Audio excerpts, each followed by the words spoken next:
ketegangan antara Amerika Serikat dan Iran kembali memuncak memasuki hari ke-120 perang pada Sabtu 27 Juni 2026.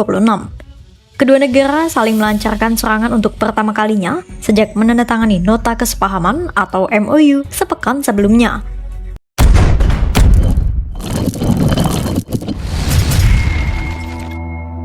Halo kaum intelektual sekalian, wah gila. Luar binasa, sepertinya video ini tidak akan disukai oleh warga Konoha. Sepertinya video ini akan dibenci oleh warga Konoha. Sepertinya video ini akan bikin warga Konoha kejang-kejang kelenjutan berjamaah. Jadi guys, kerugian yang dialami oleh Iran ketika Iran keras kepala nyari gara-gara, kerugian yang dialami mereka berlipat-lipat guys. Ya, itu menurut data. Ya, data dari mana? Data dari Reuters. Reuters itu lembaga yang independen ya, atau penelitian yang independen. Jadi kalau mau bantah pakai data ya, jangan langsung emosi gitu ya, kejang-kejang kelenjutan berjamaah. Jadi Amerika membombardir Iran guys. Ya, seperti yang kita ketahui bersama bahwa Iran itu tidak patuh dengan kesepakatan undang-undang gitu ya. Mereka menyulut masalah gitu ya, dan Donald Trump marah-marah gitu ya. Trump mengatakan kalau Iran tidak patuh, tidak tunduk, maka kita akan membombardir Iran. Nah, yang jadi pertanyaan, kenapa masalah ini seperti kucing-kucingan gitu ya? Ya kan? Kalian sadar nggak sih masalah ini kan seperti kucing-kucingan ya? Awalnya pasukan IRGC mancing-mancing tuh ya, lalu dibombardir oleh Amerika, kemudian stop ya, gitu-gitu terus gitu ya.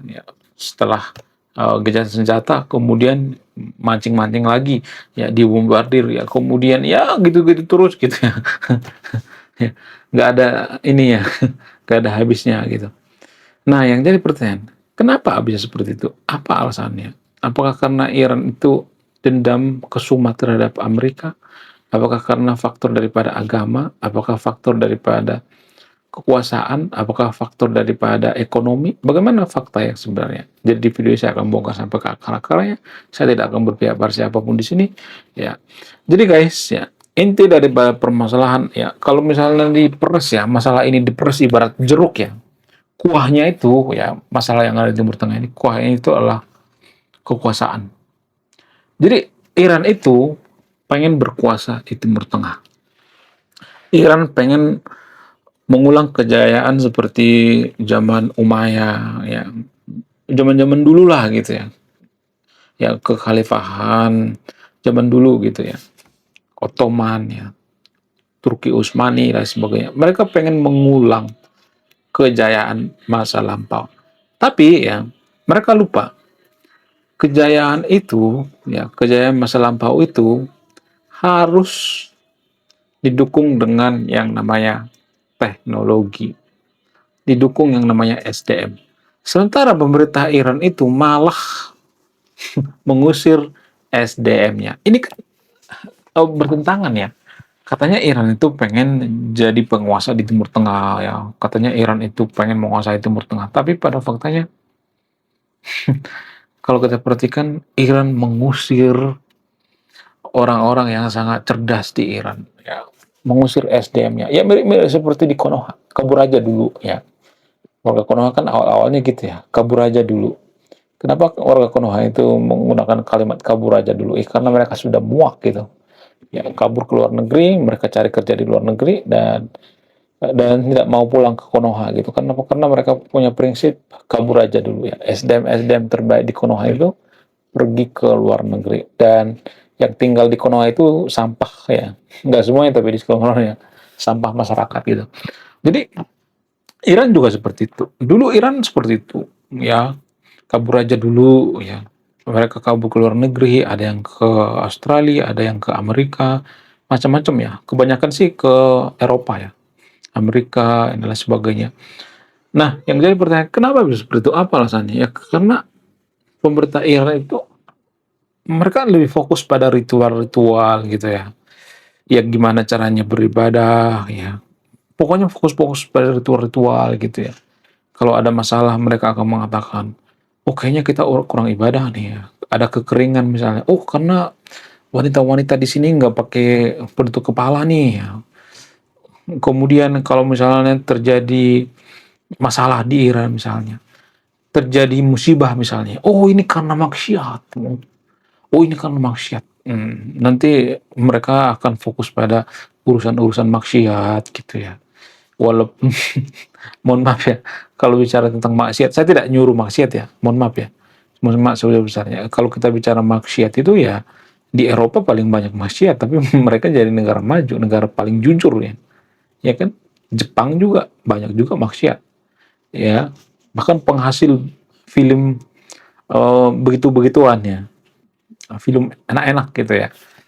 Ya, banyak tuh di Jepang, tapi mereka salah satu negara paling jujur gitu. Apakah itu mempengaruhi atau tidak? Justru ketidakjujuranlah yang menjadikan kita kena musibah gitu. Ya kalau kita nggak jujur, bohong terus, yang ada apa? Yang ada investor kabur. Maksiat itu urusan pribadi, ya urusan pribadi dengan Tuhan kita, bukan urusan publik. Pemerintah tidak bisa mengurusi maksiat, bukan berarti saya mengatakan memperbolehkan maksiat, bukan.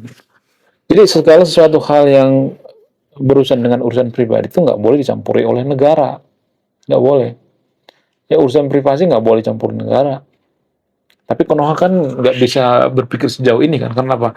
Karena waktu kecil stunting ya, kurang gizi ya, sehingga kalau saya ngomong seperti ini pasti banyak yang kejang-kejang kolonjotan berjamaah ya, berpikir bahwa saya memperbolehkan maksiat. Enggak, saya nggak setuju dengan maksiat. Tapi pola pikir orang maju itu, negara-negara maju itu, maksiat itu urusan pribadi, ya urusan kita dengan Tuhan. Kalau misalnya mengatakan, oh kalian tuh maksiat, oh di pondok pesantren banyak tuh ya kejadian-kejadian maksiat, jangan merasa paling suci dong, ya kan? Banyak tuh ya pengasuh-pengasuhnya ya sampai 50 orang digilir gitu ya, digasak gitu. Ya, itu maksiat namanya. Jadi kadang kita berpikir kita berpikir bahwa untuk menghindari maksiat masukkan anak ke pondok pesantren. Tapi kasus-kasus itu banyak tuh kasusnya ada sampai 50 orang gitu. Jadi jangan sok suci gitu ya. Saya tuh benci banget dengan orang yang sok suci ya, sok paling dekat dengan Tuhan gitu ya. Ya, jadi kalau bicara tentang dosa, kita tuh cuma pilih-pilih dosa doang. Di negara maju ya, kita melakukan maksiat itu ya tidak bawa-bawa agama. Kalau di negara yang tidak maju seperti Konoha, ya kita bawa-bawa agama. Itu bedanya. Ya kalau masih apa tetap maksiat aja ya. Tetap jalan juga gitu ya. Nggak ada bedanya, malah makin parah gitu ya. Ya orang Eropa ya mereka dewasa gitu. Ya itu memang privasi masing-masing, asal jangan mengganggu orang lain, asal jangan maksa gitu. Ya malah lebih parah di Konoha, maksa kan jadinya. Bawa-bawa agama gitu ya. Nikah batin lah, apalah. Modus lah gitu ya. Jadi jangan merasa paling suci gitu ya. Oh, orang-orang Eropa itu maksiat. Itu namanya merasa paling suci. Jadi saya bahasin dari sudut pandang edukasi ya. Saya tidak memojokkan agama tertentu di sini ya. Saya hanya bahas kelakuan gitu ya, kelakuan umatnya gitu. Ya makanya kita nggak boleh bawa-bawa agama ya. Masalah publik itu nggak boleh bawa-bawa agama sebenarnya. Permasalahan kan Iran kan sedikit-sedikit bawa agama gitu ya. Ada masalah, oh ini karena maksiat. Oh ini karena banyak yang pakai celana pendek. Ya kan ngaco kan jadinya, nggak nyambung gitu. Ya. Jadi pemikiran-pemikiran seperti ini pemikiran-pemikiran kolot gitu ya. Nggak berdasar. Buktinya apa? Buktinya Iran nggak maju-maju kan sampai sekarang. Ya kalau pola pikir Iran benar, kita sudah maksudnya negara Iran itu sudah jadi negara maju. Sama seperti Konoha. Kalau pola pikir kita selama ini benar, kita sudah jadi negara maju. Ya kenapa kita nggak maju? Ya karena ada yang salah dengan pola pikir kita. Tapi kan kita kan nggak pernah berpikir sejauh itu. Ya, yang ada di pikiran kita itu hanya emosi, kebencian. Ya, sok tahu lu ya, tahu apa lu tentang agama? Ngaji dulu sana gitu. Jadi nggak boleh seperti itu guys ya. Itu namanya terlalu mabuk agama. Jadi Iran juga seperti itu guys. Mabuk agama berjamaah. Ya, bukan cuma sendiri-sendiri tapi berjamaah. Makanya SDM terbaik Iran itu tidak diperhatikan oleh pemerintahnya. Pemerintahnya itu hanya sibuk ngurusin rudal gitu ya, ngurusin proksi-proksinya gitu ya. Mereka nggak fokus ngurusin rakyatnya. Mereka pengen menguasai dunia gitu ya.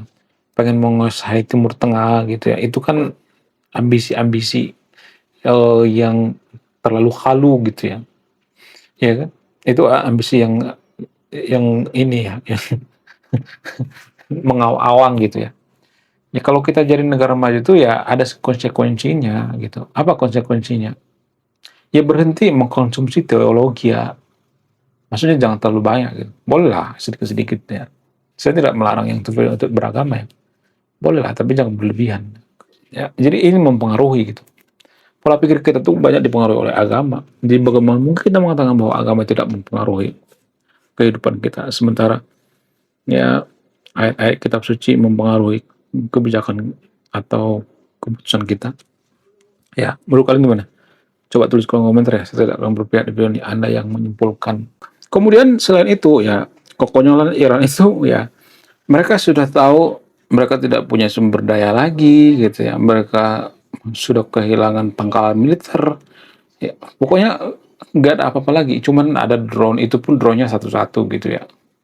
Ya, kemudian katanya ada pangkalan militer di bawah tanah, padahal sudah dibombardir oleh Amerika gitu ya. Itu cuma propaganda aja sebenarnya. Ada di media sosial tuh ya, ada drone bawah tanah gitu ya. Itu menghibur diri sebenarnya. Itu menggunakan video AI. Warga Konoha kan nggak bisa membedakan mana video AI, mana video asli. Bahkan dulu ya ada video AI bahwa Israel hancur gitu. Padahal nggak ada, itu hanya video AI.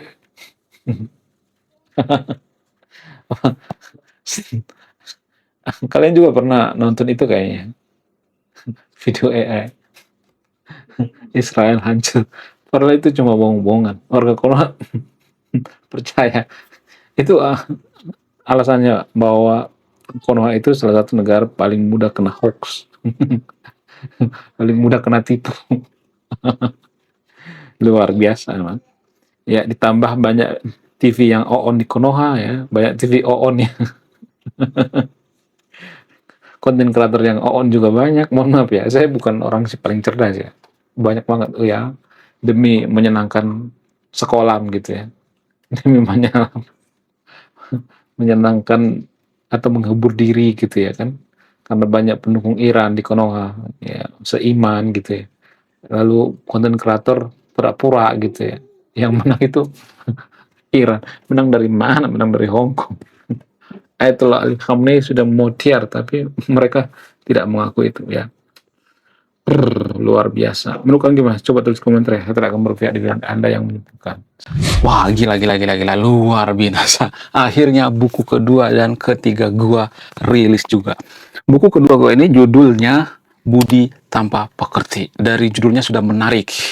Dan kisah daripada buku ini sangat-sangat dilematis sekali. Di mana karakter dalam buku ini bercerita ada dua pilihan yang sangat sulit. Yang pertama, ketika seorang tokoh dalam buku ini tidak bawa-bawa agama saat kampanye, maka dia bisa dipastikan kalah. Tapi ketika bawa-bawa agama dalam kampanye, ketika dia bawa-bawa kalimat insya Allah, maka dia bisa dipastikan menang. Nah, yang jadi pertanyaan, kalau Anda di posisi karakter dalam buku ini, mana yang Anda pilih? Ini temanya sangat cocok dengan tema channel ini, bahas tentang agama.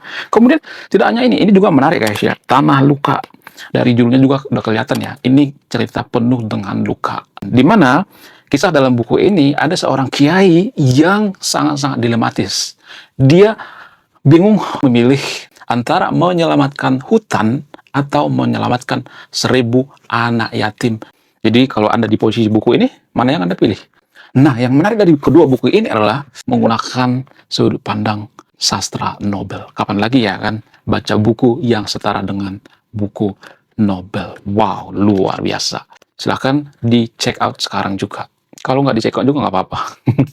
Karena saya nulis buku itu bukan nyari duit sebenarnya. Ya, karena saya pengen berkontribusi terhadap kemajuan bangsa kita. Itu tujuan saya nulis buku ya. Jangan lupa, link pembeliannya ada di pin komentar video ini. Jadi endingnya apa ya? Saya penasaran ini. Saya jadi penasaran ini isinya apa. Beli juga beli. Link pembeliannya ada di pin komentar video ini. Sekian video ini, saya kaum intelektual, salam rasional.